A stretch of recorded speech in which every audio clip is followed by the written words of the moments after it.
Our next word is litter. Litter. Litter, litter, which means waste that left lying on the ground. Chatta. So litter ante chatta anamata. Waste that left lying on the ground. The whole park is spoiled by litter. Whole park ante mottam park anta kuda litter tho spoil అయిపోయింది. There is litter everywhere. Dust, papers, plastic, wrappers, everything. Please do not leave litter after picnic. After picnic litter eppudu akkada odalekodu. We have to clean the place which we have used. Please do not leave litter after picnic. The streets were full of litter.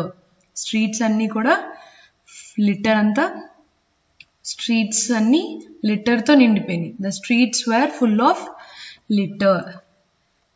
Our next word is consequences. Consequences. Consequences. Consequences, which means a result of an action or situation. ఏదైనా చేస్తే దానివల్ల వచ్చే రిజల్ట్ని consequence అంటాం. So if you play in rain, నువ్వు వర్షంలో వెళ్ళి ఆడుకున్నావు, దానివల్ల నీకేమైంది, జ్వరం వచ్చింది. So that fever is the consequence. దానికి కాజ్ ఏంటి, playing in the rain. So you have done something, as a result of that action you got something. Okay, so ఒక కాజ్ ఉంటే దానివల్ల ఏమొచ్చింది, consequence. This accident is the consequence of his carelessness. తనకి అస్సలు జాగ్రత్త లేదు, దానివల్ల జరిగిన కాన్సిక్వెన్స్ ఏంటి, accident. This accident is the consequence of his carelessness. తనకి జాగ్రత్త లేకపోవడం వల్ల వచ్చిన కాన్సిక్వెన్స్, వచ్చిన రిజల్ట్ ఏంటి, accident. Incompletion of your work is the consequence of your laziness. నీ వర్క్ కంప్లీట్ అవ్వకపోవడానికి కారణం ఏంటి, your laziness. So your laziness brought you incompletion of work. నువ్వు లేజీగా ఉండడం వల్ల వచ్చిన రిజల్ట్ ఏంటి, incompletion of your work. He was given a fine as a consequence of breaking traffic rule. Traffic rule break చేయడం వల్ల తనకి ఫైన్ పడింది. What is the consequence?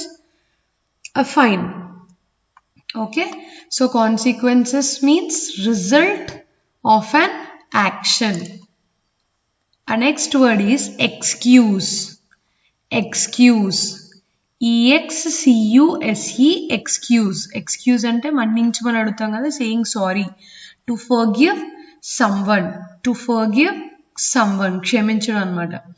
Excuse me, is this your seat? క్షమించండి, ఇది మీ సీటా? Excuse me, is this your seat? He made an excuse for being late. లేట్గా వచ్చినందుకు ఎక్స్క్యూజ్ అడిగాడు, అంటే క్షమించమని అడిగాడు, సారీ చెప్పాడు. Please excuse me for coming late to the party. పార్టీకి లేట్గా వచ్చాను, please excuse me. So excuse అంటే టు ఫర్గివ్ సమ్వన్, క్షమించడం ఆర్ క్షమించమని అడగడం. ఎక్స్క్యూజ్ మీ అడిగితే క్షమించమని అడగడం అనమాట. our next word is horrible. Horrible. HORRIBLE, horrible, which means very unpleasant or bad. With the same meaning we have seen one more word. What is it? Yes, terrible. Terrible. What do you mean by terrible? Same.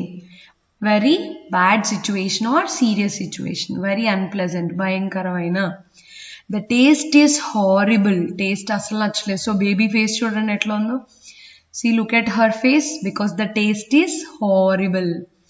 The weather yesterday was really horrible. Ninna unna weather etla undi? It was really horrible. What a horrible smell. Smell assalu vaaledu. What a horrible smell. Ante bhayankaramaina, not good, which is very, very, very bad. Okay, our next word is admit. Admit. ADMIT, admit, which means accept. Which means accept ante oppukovodam. He admitted his mistake.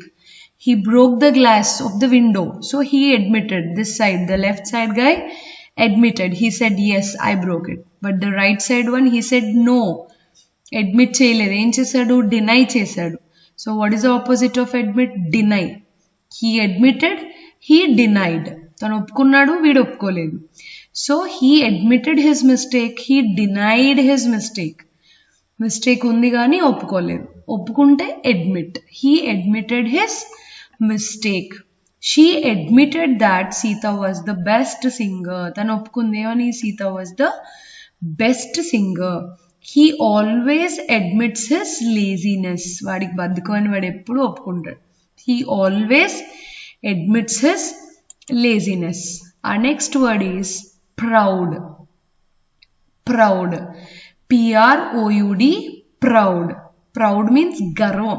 Feeling that you are better and more important than others. అందరికన్నా నువ్వే better. నువ్వు చాలా important అని feel అవడాన్ని proud అంటాం. గర్వంగా feel అవడం అంటాం. She is proud of her new house.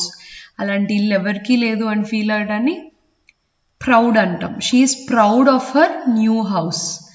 My father is always proud of me. మా ఫాదర్ నన్ను ఎప్పుడు చూసినా గర్వంగా ఫీల్ అవుతారు, అయ్యేలాగా చెయ్యాలి. My father is always proud of me. I'm proud to be an Indian. నేను ఇండియన్గా పుట్టడాన్ని చాలా ప్రౌడ్గా ఫీల్ అవుతాను. I'm proud to be an Indian.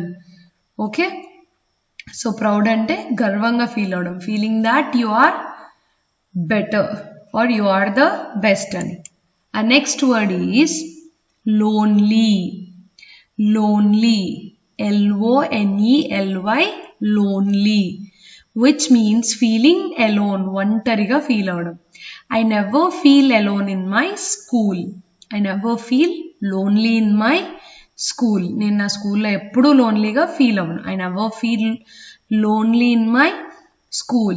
She feels lonely at home as everyone in the family went on a vacation. ఫ్యామిలీలో అందరూ ట్రిప్కి వెళ్ళారు. So she feels lonely at home. చాలా ఒంటరిగా ఫీల్ అవుతుంది, ఇంట్లో ఎవరు లేరు కదా. She feels lonely at home as everyone in the family went on a vacation. Our next word is obviously. Obviously, O-B-V-I-O-U-S-L-Y, obviously, which means clearly. Which means clearly. Obviously అంటే స్పష్టంగా, క్లియర్గా. ఓకే, అనుమానం లేకుండా చెప్పచ్చు. Their answer is obviously wrong. You don't need to think more. It is obviously wrong. క్లియర్గా తెలుస్తుంది that is wrong answer అని. She obviously enjoys her work. తను ఆబ్వియస్గా తన వర్క్ని ఎంజాయ్ చేస్తుంది, అంటే క్లియర్గా తను ఎప్పుడు తన వర్క్ని ఎంజాయ్ చేస్తుంది. That is obviously not her real name. తన పేరు అది కాదు. It is not obviously her real name. So obviously means clearly, truly. Okay, our next word is suspiciously. Suspiciously, S-U-S-P-I-C-I-O-U-S-L-Y, suspiciously, which means expressing doubt. అనుమానాస్పదంగా. suspiciously అంటే అనుమానంగా. The police looked at the thief suspiciously. Police thief వైపు ఎలా చూస్తాడు? అనుమానంగా చూస్తాడు. There is a suspicious vehicle in the parking place. Parking ప్లేస్లో ఒక వెహికల్ ఉంది, అది ఎవరు తీసుకెళ్ళట్లేదు 2 days నుంచి. So it is a suspicious vehicle. అనుమానంగా అక్కడే పడుంది. There is a suspicious vehicle in the parking place. The cat gave a suspicious look. Look at the cat. It is a suspicious look. అంటే doubtful look. Doubtful. Suspicious అంటే అనుమానం, doubtful. Our next word is gratefully. Gratefully. G-R-A-T-E-F-U-L-L-Y, gratefully, which means expressing thanks. Thanks చెప్పడం, ధన్యవాదాలు చెప్పడం, కృతజ్ఞతగా ఉండడం. Okay, gratefully means expressing thanks. చేసిన హెల్ప్కి thanks చెప్పడం. She is grateful to God. She is grateful to God. రోజు మనం దేవుడికి దండం పెట్టుకునేటప్పుడు కూడా థ్యాంక్ యూ చెప్తాం కదా. She is grateful to God. అట్లా I am grateful to you for helping me. నేను చాలా గ్రేట్ఫుల్గా ఉంటాను నీకు ఫర్ హెల్పింగ్ మీ, నాకు హెల్ప్ చేశా కాబట్టి. Be grateful to the teachers, టీచర్స్కి మనం చాలా కృతజ్ఞతతో ఉండాలి. Be grateful to your teachers. Okay.